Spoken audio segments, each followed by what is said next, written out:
तो दोस्तों हम लेके आ गए हैं 6 नवंबर कक्षा 12वीं केमिस्ट्री सब्जेक्ट का पूरा रियल पेपर, जिसका आपका बहुत बेसब्री से इंतजार था। तो 6 नवंबर के पूरे real paper class 12 chemistry subject के बारे में बात करेंगे। हिंदी और इंग्लिश दोनों वर्जन में उपलब्ध है यह पेपर, पूरा रियल पेपर है और साथ में इसके फुल सोल्यूशन के बारे में भी बात करेंगे। और अगर इसका पीडीएफ चाहिए तो वीडियो के अंत तक बने रहिए, हम आपको बताएंगे कैसे आपको पीडीएफ मिलेगा पूरा A to Z। तो दोस्तों चैनल पर नए हो तो चैनल को सब्सक्राइब जरूर से कर लीजिए और बेल आइकन का बटन जरूर से प्रेस कर लीजिएगा। चलिए वीडियो स्टार्ट करते हैं। हम क्लास 12 अर्धवार्षिक परीक्षा 2025-26 विषय रहेगा हमारा केमिस्ट्री, हिंदी और इंग्लिश दोनों वर्जन में उपलब्ध है। यह निर्देश दिए जाएंगे आपको, आप निर्देश पढ़ सकते हैं। अब हम बात करेंगे इनके क्वेश्चन की। तो पहला क्वेश्चन है हमारा जिसमें सही विकल्प चुनकर लिखिए, जिसमें हमारा पहला प्रश्न है विद्युत अपघट्ट के जल में वियोजन करने पर बांड ठाप गुणांक का मान क्या होगा। तो इसका सी नंबर ऑप्शन सही होगा, 1 से अधिक। इसी तरह दूसरा प्रश्न है विशिष्ट प्रतिरोध की इकाई क्या होती है। तो इसका सही आंसर हो जाएगा ए नंबर, ओम सेंटीमीटर। इसी तरह तीसरा प्रश्न है खिलौने में प्रयुक्त बैटरी किस प्रकार की होती है। शुष्क सेल की होती है, डी नंबर इसका सही ऑप्शन हो जाएगा। इसी तरह हमारा नेक्स्ट प्रश्न है प्रथम कोटि की अपक्रिया के लिए दर स्थिरांक की इकाई क्या होगी। चौथे का सही आंसर हो जाएगा ए नंबर, सेकंड इनवर्स। इसी तरह हम बात करेंगे पांचवें क्वेश्चन की। तो पांचवा क्वेश्चन है एथिल अल्कोहल की प्रकृति है। तो एथिल अल्कोहल की प्रकृति है, डी नंबर सही हो जाएगा, उदासीन। और अगला प्रश्न है संक्रमण तत्वों में 3D श्रेणी में कौन सा तत्व सर्वोच्च ऑक्सीकरण अवस्था दर्शाता है। तो सी नंबर सही हो जाएगा, मैग्नीज। इसी तरह हम बात करेंगे नेक्स्ट प्रश्न की, रिक्त स्थानों की पूर्ति कीजिए, जिसमें हमारा पहला प्रश्न रहेगा प्रतिरोध के व्युत्क्रम को क्या कहते हैं। तो प्रतिरोध के व्युत्क्रम को हम चालकत्व कहते हैं, चालकत्व। दोस्तों आपके स्क्रीन पर व्हाट्सएप नंबर शो हो रहा होगा, स्टार्टिंग में शो हुआ रहा होगा दोस्तों, और अभी भी शो हो रहा होगा। तो आप उस पर मैसेज करके पूरा पीडीएफ बिल्कुल फ्री और इंपॉर्टेंट क्वेश्चन, जो कि और भी इंपॉर्टेंट क्वेश्चन उनको हम अपने चैनल व्हाट्सएप पर प्रोवाइड करा दिए जाते हैं। तो दूसरा प्रश्न है हमारा मानक हाइड्रोजन के इलेक्ट्रोड के विभव का मान क्या होगा। तो इसका विभव का मान होगा 0। इसी तरह रासायनिक अभिक्रिया का सबसे मंद पद कहलाता है। तो दर निर्धारित मंद पद कहलाता है, दर निर्धारित मंद पद कहलाता है। इसी तरह लेंथेनाइड श्रेणी के अधिकांश तत्व धौतिक होते हैं। क्या होते हैं दोस्तों, धौतिक प्रकृति के होते हैं, धौतिक प्रकृति के होते हैं। और इसी तरह ईथर के अणु ROR बंद कोण का मान क्या होता है। तो इसका एल्डिहाइड मान होता है,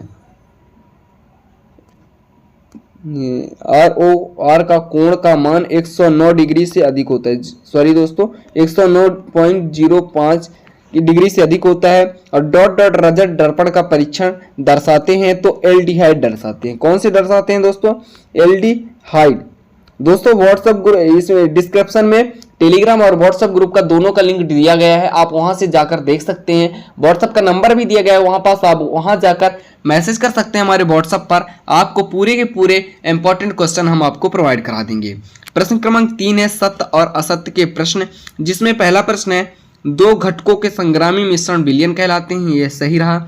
ईंधन सेल रॉकेट में प्रयुक्त होते हैं, सत्य है। शून्य कोटि की अभिक्रिया का अर्ध आयु काल T1/2 बराबर 0.693 अपन के होता है, यह रहा असत्य है।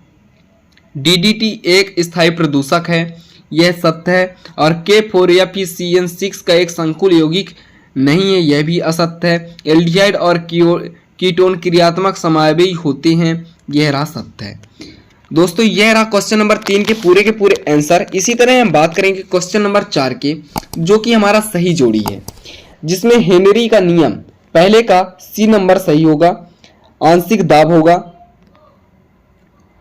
और दूसरा है अवक्रिया की दर, तो इसका डी नंबर सही होगा, अभिकरण के सांद्रण। और सेल स्थिरांक का सही मान होगा सेंटीमीटर इनवर्स। लेंथेनाइड का होगा अंतर संक्रमण तत्व व संक्रमण तत्व। इसी तरह अगला होगा क्लोरोफ्लोम, तो फेंजीन गैस होगा। आप इसका स्क्रीनशॉट कर सकते हैं, या अगर इसका पीडीएफ चाहिए तो आप व्हाट्सएप ग्रुप पर मैसेज करिए, आपको पूरा का पूरा पीडीएफ प्रोवाइड करा दिया जाएगा। इसी तरह हम बात करते हैं क्वेश्चन नंबर 5 की। एक वाक्य में उत्तर लिखिए, किसी सेल के एनोड पर होने वाली अपक्रिया का नाम क्या होता है। तो इसके अपक्रिया का नाम होता है ऑक्सीकारक, ऑक्सीकरण। क्या होता है दोस्तों? ऑक्सीकरण। इसी तरह हमारा दूसरा प्रश्न है, संक्रियण ऊर्जा को परिभाषित कीजिए। वह न्यूनतम अतिरिक्त ऊर्जा जो अभिकारक के अणुओं के पास से उत्पन्न और परिवर्तित होने के लिए होती है उसे संक्रियण ऊर्जा कहते हैं। एफ वलय के तत्व में समान इलेक्ट्रॉनिक विन्यास क्या होता है? तो n-2 F1-14 n-1 D0-1 ns² होता है। इसी तरह रोजन-मुंडिया अपक्रिया के समीकरण आप देख सकते हैं, RCOCl प्लस H2 फिर RCHO प्लस HCl, यह रोजन-मुंडिया अपक्रिया है।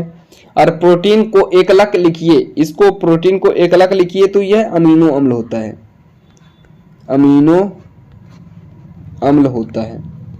दोस्तों क्वेश्चन नंबर 6 से लेकर क्वेश्चन नंबर 23 तक के पूरे प्रश्न हम नेक्स्ट वीडियो में प्रोवाइड कराएंगे। यह वीडियो बहुत लंबा हो रहा है। अगर इसका पीडीएफ चाहिए तो लिंक डिस्क्रिप्शन में टेलीग्राम और व्हाट्सएप ग्रुप का आप वहां ज्वाइन कर सकते हैं, या स्क्रीन पर शो हो रहे व्हाट्सएप नंबर पर मैसेज करिए, हम आपको पूरे के पूरे पीडीएफ बिल्कुल फ्री प्रोवाइड करा देंगे, कोई भी दिक्कत नहीं है, और पूरा का पूरा पेपर भी प्रोवाइड करा देंगे। मिलते हैं नए टॉपिक के साथ नए वीडियो में, जब तक के लिए बाय।